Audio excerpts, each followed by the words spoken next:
আমি ডিম সেটাই আমাদের সাথে শেয়ার করব।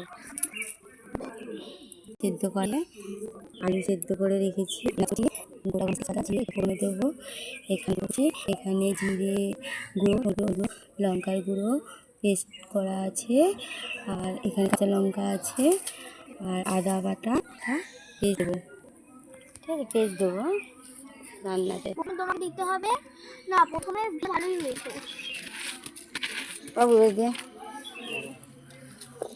আলু ভাজা হয়ে গেছে, ডিমও ভাজা হয়ে গেছে।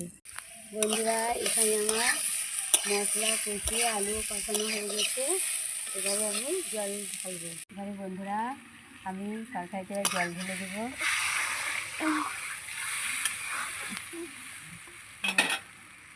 বন্ধুরা, এই যে আমার ডিমের ঝোল ফুটছে। বন্ধুরা, আমার ডিমের ঝোল হয়ে গেছে।